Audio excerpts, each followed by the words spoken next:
Welcome to the Nonprofit Voice, a podcast series brought to you by NonProfit Pro, the go-to resource for nonprofit management and strategy. In each episode, we're going to sit down with leaders of nonprofit organizations, the people responsible for paving the way for our sector, along with key technology strategy partners who are transforming our industry. Here at the Nonprofit Voice, we'll have refreshing conversations in which we will all learn more about the convergence of nonprofit and technology. Be sure to follow us on social media and visit our website to find more episodes of the Nonprofit Voice. And you can download all of the Nonprofit Voice episodes on iTunes, Google Play, or Spotify. We will have all the links down below. Hi everyone, welcome back to the Nonprofit Voice. My name is Nhu Te. I'm the editor-in-chief of NonProfit Pro, and I'll be your host for today's episode. And as always, thank you so much for joining us today. So on the line with me today, I have Laura Livadas, the development manager at Solano Land Trust, and Doug Schoenberg, co-founder and CEO of SofterWare. Hi to you both. How are you both doing? Super. Great. Thank you. Thank you for having us. Oh, more than happy to have you. So before we jump into today's topic, I usually get our audience more acquainted with our guests so they can know who's on the line, a little bit more about your background. So Laura, I want to start with you. Can you tell us your background and how you found yourself at your organization? Yes. So I'm out here in Northern California for, now about 20 years. And I have a business background. I spent 4 years in the Air Force and then made my way back here to California. And I jumped into the wine business, of course, because that made sense in Northern California. I spent about 15 years in the wine business, very successful, had a wonderful time. And then I decided to one day, 2 years ago, hang it up and take a break from it and go into the nonprofit world. And it's a local nonprofit in the community. So it fit well because the ties in the community that it was a perfect place for me to start learning about the nonprofit business. Awesome. And Doug, tell us about yourself. Sure. Well, as you mentioned, I'm CEO and co-founder of a company called SofterWare. We're the provider of a software product called NonProfit. But the way that I actually got into the nonprofit space, our original business, and I've been doing this a long time, I've been involved with software for over 35 years now, was software for managing children's camps and childcare centers. And what many people don't realize is about half of all childcare and camping in the United States is operated by nonprofits. And so we had this product and our customers were asking us, trying to use the software to do fundraising. And they kept wanting to do these things that our software didn't really do because it was a little bit more of a traditional database accounting system. But we realized there was a real need for a solution that was like what we did, which we had focused a great deal on making things very, very simple for non-computer oriented people. Again, this was back in the days when microcomputers were just coming into popularity. And so we got into providing nonprofit software, and that really has been a great deal of the growth and success of our business. So today it represents about 80% of SofterWare's business, and it's a great field to work in. Great people, great causes, and of course many challenges that I think technology can help with. Yeah, definitely. I think it gives us all a sense of purpose and, passion in what we do, which I think is amazing. All right, great. So thank you both for sharing that. We all know the importance of donor retention, but I don't think we've really talked it through on this podcast. So I've asked Laura and Doug to join me today to talk through how nonprofits can improve their donor retention rates. So throughout today's conversation, we're going to discuss donor retention strategies, relationship building tactics, the effect of recurred giving or monthly giving on the retention rate, and so much more. So without further ado, let's just dive right in. Doug, I know NonProfit has just just released a benchmark study where it found really good information about donor retention. So let's just talk through donor retention and why it's so important for nonprofits. Sure. Well, as you mentioned, we have begun doing actually quarterly a report analyzing the fundraising success of our clients. And our most recent edition of this looked at how fundraising fared during the last year. And of course, the last year was a pretty unusual one from the perspective of the pandemic. And as we dug into it, we certainly saw that most nonprofits struggled somewhat with their fundraising results last year, but we discovered a couple of things that we thought were pretty significant. It's not surprising that at some level we saw different results based on the kind of organization. So if you were an organization that was doing something that was providing human services for people who were struggling in the pandemic, you actually tended to have better fundraising success than perhaps an arts organization. But the other thing that we saw was that success varied more than we would have expected by the size of the organization. And when we really dug into that, what we discovered is that the biggest factor that we could see differentiating organizations' results was actually how well they had retained their donors during the pandemic. And that was really intriguing to us. I mean, we certainly, I think all of us know that donor retention, it's much easier and more valuable, frankly, to keep an existing donor than to have to find a new donor. But it really was pretty stunning to us how large a factor it proved to be last year. And in fact, I'll kick it over to Laura, but one of the reasons one of the things that we did is we wanted to understand what was the difference in organizations that were having more success with donor retention versus those that were struggling more. And Laura is a great example of an organization that, despite the pandemic, had great donor retention rates and continued to have great donor retention rates through the pandemic. Yes, thank you, Doug. You know, I think we were all in such an unknown territory last year when the pandemic kicked in. And, you know, you think about so many things with a donor. You've already got your plan laid out for the year, and you've got your marching orders, and you're going through your strategy, and all of a sudden you get a curveball, and not only are you freaking out, everybody else is worried, freaking out, not knowing what to do in a whole new situation. And that's where I think donor retention was important for us, was that we never lost sight of our donors, and we never stepped away from doing our work.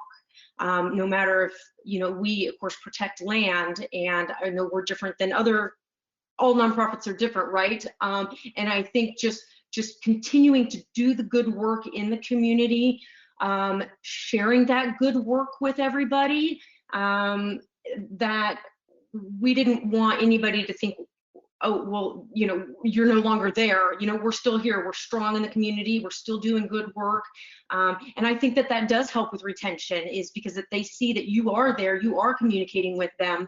And so we never skipped a beat. We just had to go and take a different fork in the road in order to meet the needs of our donors and supporters and volunteers. And I think a big part of donor retention is communicating and engaging donors, which we will get to later in this conversation. But I think the other part of it is making sure you have donors who are coming back and giving again.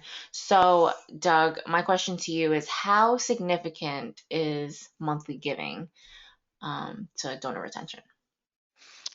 Sure. Yeah, it's obviously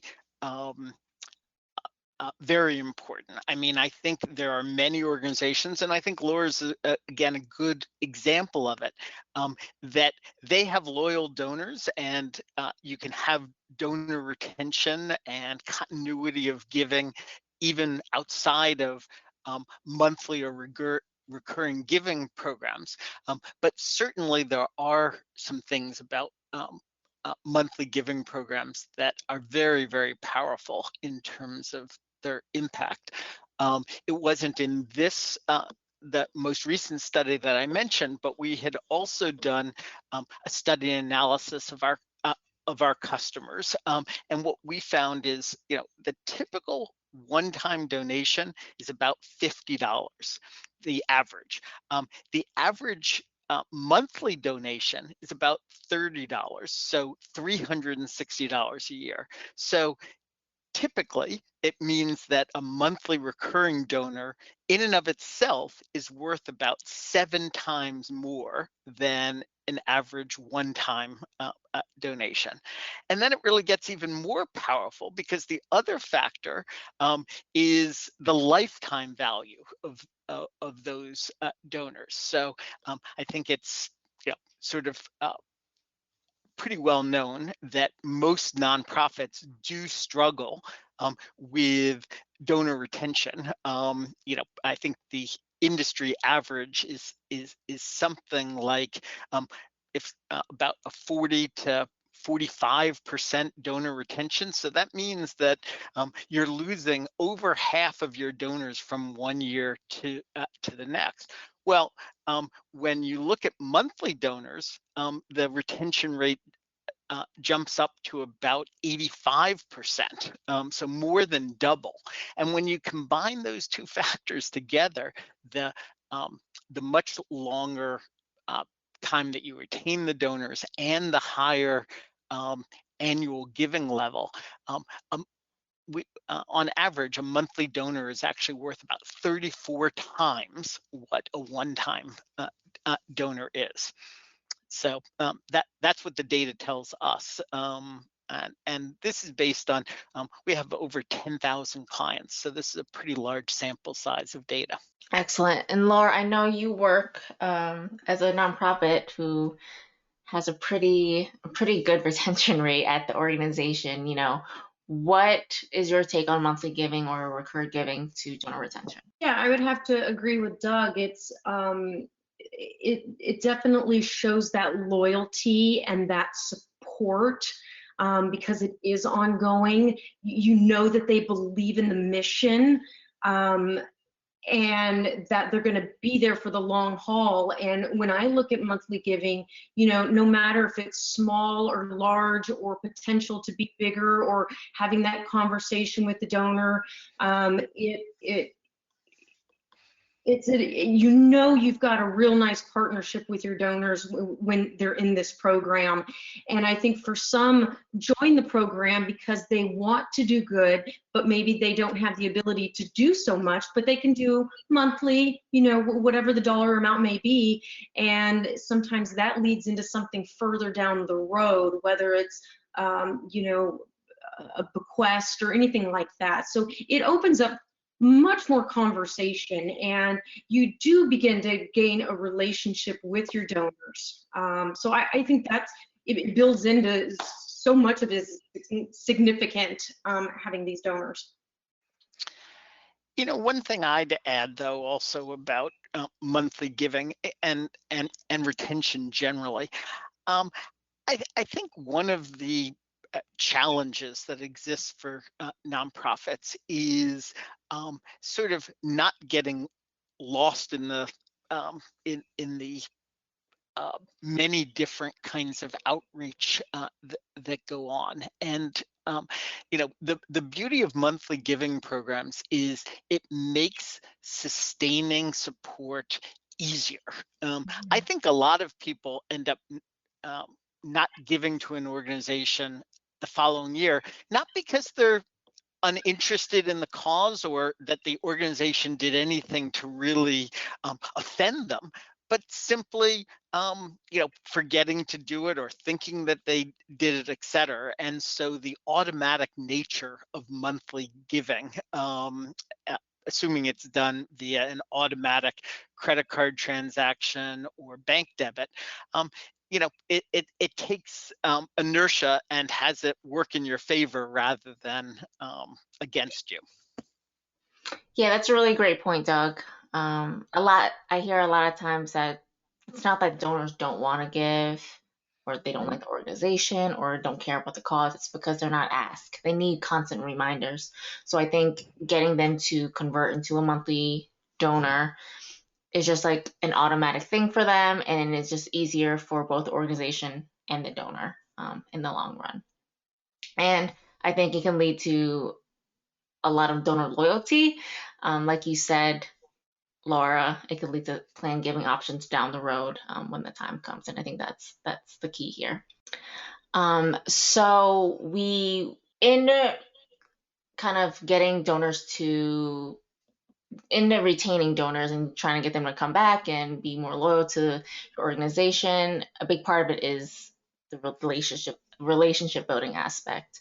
So Laura, I'd love to hear your recommendations on, some good tactics to how to engage and build relationships with potential donors. Yeah, I mean, I know it's always hard to, even especially now being in the pandemic, finding those innovative, creative ways to build a relationship. And, I recommend finding multiple outlets to communicate to your donor, even if it's a simple email or a note out to them, or you pick up the phone and you have a conversation with them about the weather. Things go so far with such,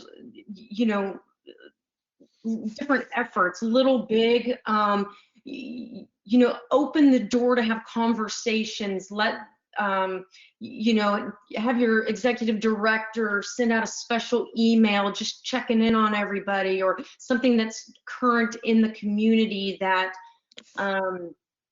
you think might be important to them. Building relationships is not always easy. It's not easy for us to just make new friends, and this is kind of a scenario that you want them to build trust with you as well, right? I want them to trust me and know that I'm doing good with their money and producing end results. So I think about some of the things that I've done, and it's, creating a video and sharing it to your donors, going into the local newspaper and sharing an article, a project that's been complete, or a testimonial. Let donors talk about themselves, share some testimonials. Those are always wonderful to hear. And I think that all leads into building relationships. I really do. Yeah, definitely. Building relationships is an easy thing. Making new friends, like you said, Laura, it's not the easiest thing, but it's all about it is about building trust and building a relationship in which you're not always just asking for money, but like you're telling them what their donations are doing, and you're learning more about them and what they like and what interests them. Doug, did you have anything? Yeah, I'll build on that, because I think one of the things that's really important for nonprofits to think about is that just like not all nonprofits are the same, not all donors are the same. And so building a relationship with the donor is very much a function of what the relationship that they want to have is. I think Laura would probably agree. Some donors, they're very generous, but they're also very busy. And candidly, they want to support you with a donation, and they don't necessarily want to get tons of emails, and they may not participate in many of your events and activities. And then there are other donors who are very much looking for that. They want to have an impact beyond their their financial donation, and asking donors about their preferences and understanding what motivates and excites them is very much an element of building that relationship and meeting them where they want to be. And of course, that's one of the things that we encourage our customers to use our products to do, is to keep track of that information, because it is important to know this is someone who does want to get our mailings and information, or this is someone who really is interested in volunteering, etc. Yeah, that's a really great point. I think it's important to understand that there's not a one size fits all, and each donor is different and they want to be communicated in different ways. And understanding that is vital. So Doug, I mean, we talked a lot about building relationships with donors. So let's talk about what a communication strategy should look like, and how should nonprofits go about doing that. So, I'll go back to sort of the research that we did around, what worked in the pandemic, and I think it harkens back to the core of a good communication strategy. One piece of that is consistency of communication.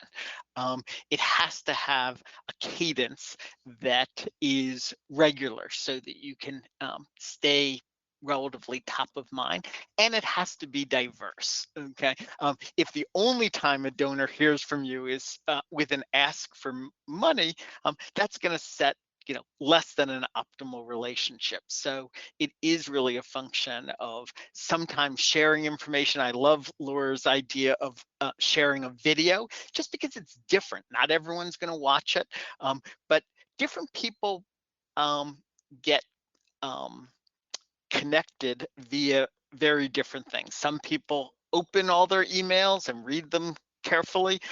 Some people, you're much more likely to reach them with a quick text message or something along those lines. And so, one of the things that we saw that was unfortunate that some nonprofits did, understandable but unfortunate, is that they felt like, well, there's a pandemic, okay? Our donors don't want to hear from us. They don't want us asking them for money when there's all this stress and stuff going on. And the reality is that I think the organizations that were more successful, sure, they probably adapted their communication strategy somewhat, but they didn't abandon it. They didn't go dark on their donors. And I think that's really the key message.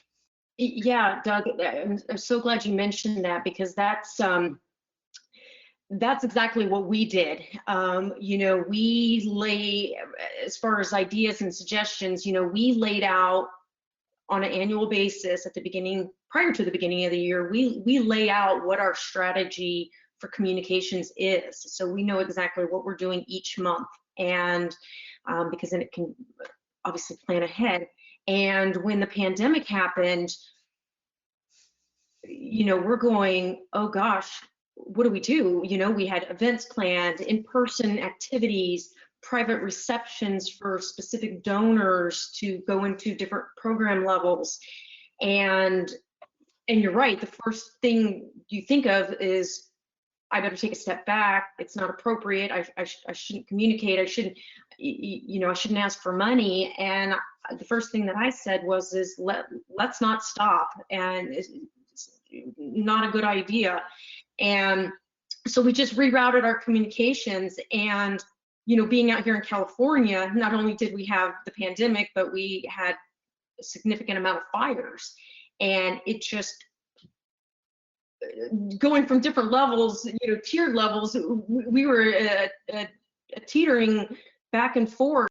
And we finally found a window in May through August where we had the ability to meet outdoors.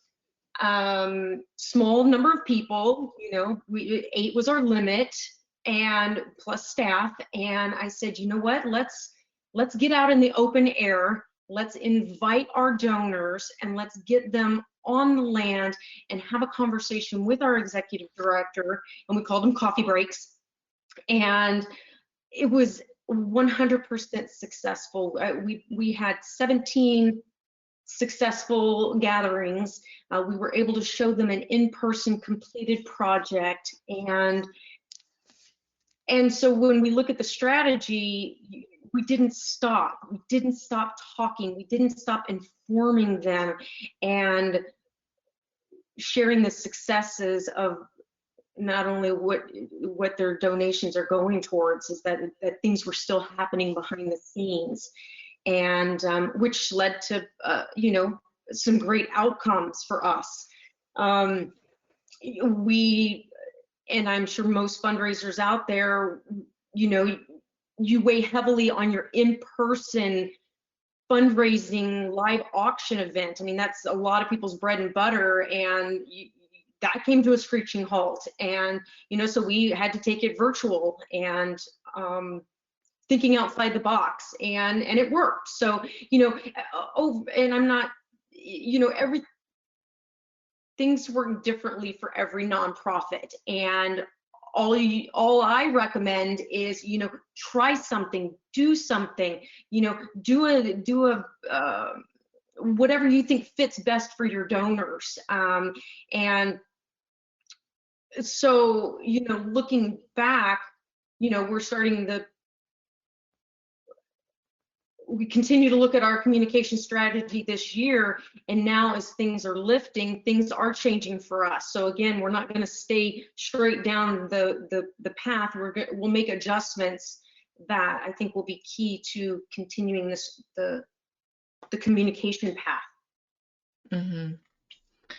Yeah, I think you and Doug really just have done a great job at just laying out how to communicate with donors and get them excited and get them to learn more about the organization and what it's doing. But is there anything that you would add, Laura, in terms of, getting donors more engaged in the brand or in the organization?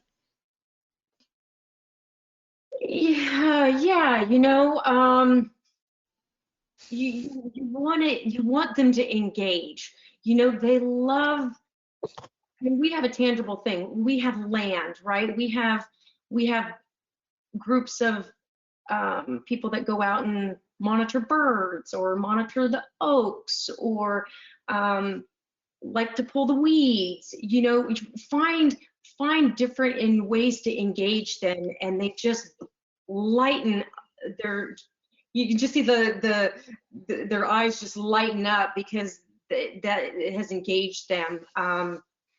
Getting testimonials and hearing from them is so important, because then that helps me to understand what I need to do for them, and communicate back to them.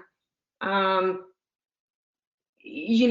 some open forums with your executive director. Open up the doors. Let them know something maybe that they don't know, that will positively enlighten them. Yeah.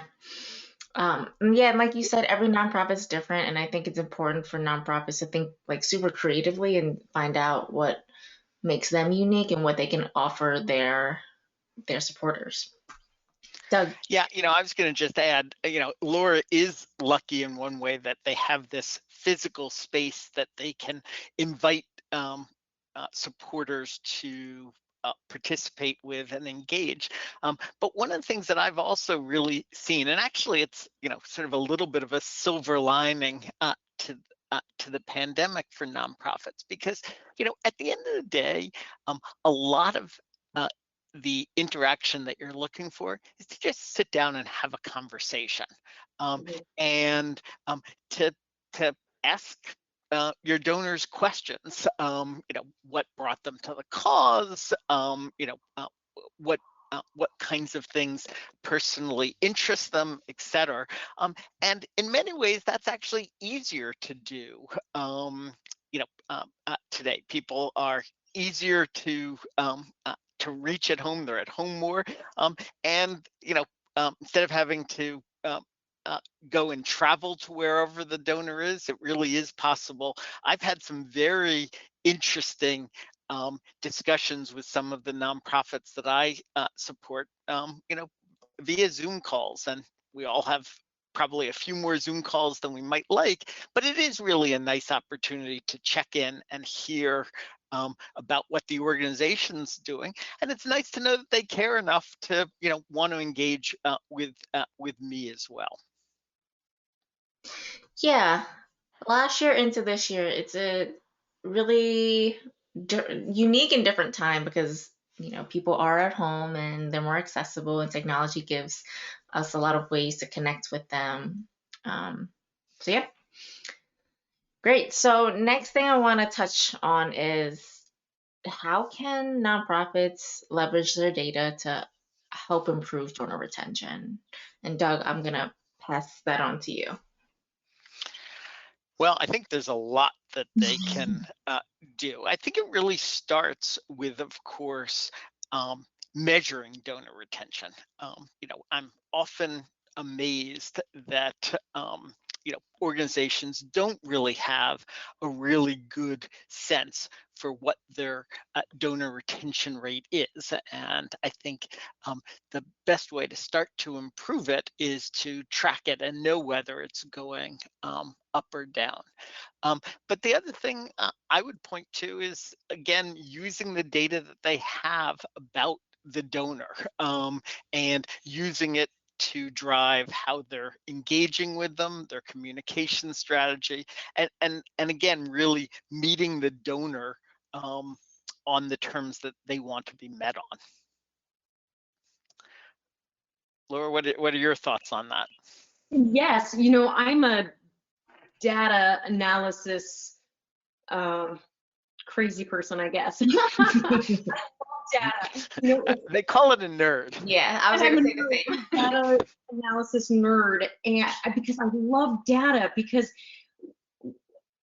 what is the best way to analyze something is to look at what it's as good as what you've put in is what you're going to get put out to analyze. And you're absolutely right. It measures, for me, it measures success. It measures maybe areas of improvement. I can, like you said, what a great way to put data about your donor inside of this database, because I can extract so much from it, whether I flag them as a type of donor or a specific monthly donor or at a certain level, or am I campaigning, where, if I am doing an ask, where is that campaign? What does it look like year after year? Does it go up? Does it go down? I can see where things need to be corrected. I love the moves management part of the database because it holds us accountable, that if we're going to do something and we commit to having a conversation with the donor, having an in-person meeting, maybe it's a Zoom meeting, maybe you're taking them out on the property or through a facility, it holds us accountable to make sure that we do what we're supposed to do. And so whether it's chiming me in or, hey, this is coming up, or again, so I think all of that really helps you leverage, the donor and whether they're going to drop off or engage in a different way. Mm-hmm. And it keeps you accountable. So absolutely. Don't need that. All right, great. So Laura and Doug, we talked about so much today, and I appreciate so much for your insights on this topic. And I usually end with this pretty simple, but it can be difficult depending on the person. If there's one piece of advice you could give to nonprofits from everything that we've talked about today, what would it be? And Laura, I'll have you go first. Okay, I'm going to throw in two. I would say communicate is so key, and also get to know your donor. I mean, those are really for me, key.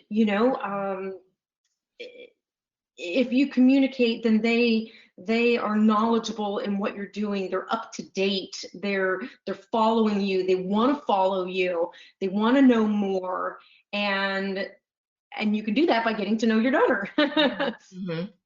Yeah, they're definitely the most important building blocks to a good relationship with anybody, whether it be a donor or a friend. And Doug, how about you? Well, this is the case where Laura had the advantage going first, because I probably would have said both of those things as well. But to not be redundant, I think the only other comments that I would add are about really being creative. I think in some of my conversations with Laura and other customers, I'm endlessly impressed with people's creativity in terms of adapting, which is certainly a skill that everyone's had to exercise in spades. And then I think the other piece of advice, and of course, anyone who's listening to this podcast presumably already knows it, is you don't have to reinvent the wheel. There's great opportunities to learn from other nonprofits, and constantly be looking for ideas for what's working for others that you can imitate and emulate. So I think those are the only things I'd add to that. Yeah, creativity is very important, and last year was really hard on everybody, but I think one of the best things to come out of it is it really tested nonprofits' creativity on how to continue the good work that they do and continue to fundraise. So I think that's really important. All right, so that about wraps it up for today's episode. I want to thank first our listeners for joining us on this conversation and on today's podcast. And of course, Laura and Doug, thank you so much for joining me on the Nonprofit Voice and sharing your insights and expertise on donor retention. It's been honestly an absolute pleasure, and I had such a good time talking to you both. Thank you. I've enjoyed it as well. Thank you. And so on behalf of Nonprofit Pro, we will see you on the next episode of the Nonprofit Voice. Have a great day, everybody. Thank you so much for joining us. We look forward to seeing you on the next episode of the Nonprofit Voice. You can listen to more episodes of the Nonprofit Voice at nonprofitpro.com/podcast/the-nonprofit-voice. And remember, for your convenience, you can stream any and all episodes of the Nonprofit Voice on iTunes, Google Play, and Spotify.